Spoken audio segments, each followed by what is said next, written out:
আসসালামু আলাইকুম, আমি নাহিদ আবার একটি নতুন ভিডিও নিয়ে চলে এসেছি। দেখতেই পাচ্ছেন দলবল বেঁধে কোথায় এবং কি জন্য যাচ্ছি, শেষ পর্যন্ত ভিডিওটা দেখতেই বুঝতে পারবেন। আর আমরা হাঁটতে হাঁটতে শিবগঞ্জ বাজারের উদ্দেশ্যে যাচ্ছি। তো হাঁটতে হাঁটতে আমরা শিবগঞ্জ বাজারের কাছাকাছি এসেছি। আর আজকে দেখতে পাচ্ছি শিবগঞ্জ বাজারের পাশেই একটি মাহফিল হচ্ছে, আর ওই মাহফিলের ভিউটা দেখেন।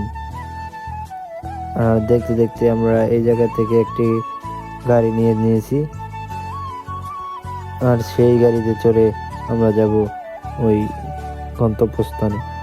আর আমরা আজকে মূলত যাচ্ছি একটি খেলা খেলতে, আর ওইখানের উদ্দেশ্যে আমরা রওনা দিচ্ছি গাড়িতে চড়ে। দেখতে পাচ্ছেন আমরা সবাই একসাথে মজা মস্তি করে যাচ্ছি। আর আজ মূলত আমরা খেলতে যাচ্ছি শিমুলিয়া ভার্সেস পালইকান্দা টিমস। আর আমরা শিমুলিয়ার উদ্দেশ্যে আমরা রওনা দিচ্ছি। দেখতেই পাচ্ছেন সবাই দলবল বাঁধে মজা মাস্তি করে যাচ্ছি। আর শেষ পর্যন্ত দেখেন, তাহলে বুঝতে পারবেন ম্যাচের ফলাফল।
আর রাস্তা খারাপ থাকার কারণে আমরা কিছু দূর হাইটে চলে যাচ্ছি, তারপর গাড়িতে উঠবো।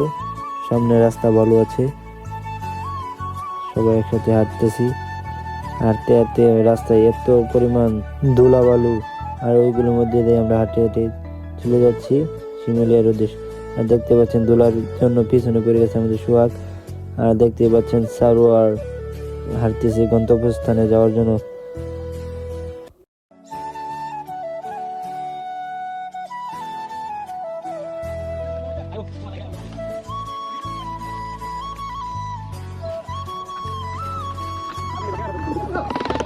ব্লগার আমরা বাইরে না জানেন তাদের আমার কাছে কোন মধ্যে দিবেন খবর রাখা কোটিয়া কেমন ভালো কি আমি পাই না মানে তো পাই না নিমিশে দিই আচ্ছা হ্যাঁ আচ্ছা।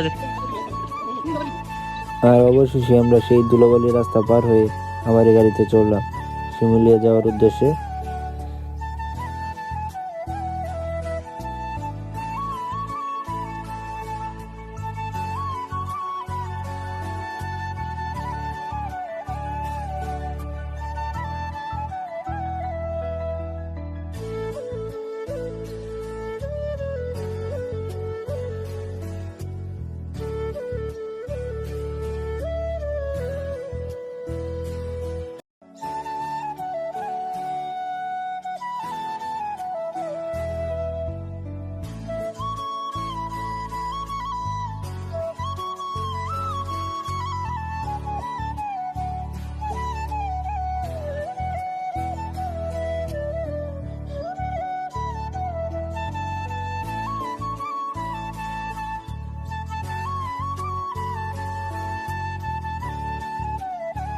আর দেখতে দেখতে আমরা শিমুলিয়া বাজারে চলে এসেছি।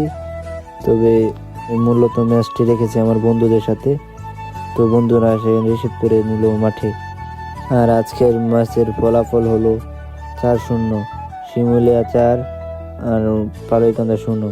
আমাদের টিমের কেউই খেলতে পারে নাই, মূলত ডিফেন্সে সমস্যা, তাই আজকে আমরা গোল খেয়েছি। আর দেখতে দেখতে দেখেন আবার শিমুলিয়া অ্যাটাকে যাচ্ছে। শিমুলিয়ার প্লেয়ারগুলো দুর্দান্ত খেলে থাকে, যে এরকম খেলতে পারতো অবশ্যই আমরা একটা সুন্দর ম্যাচ উপহার দিতে পারতাম আপনাদের।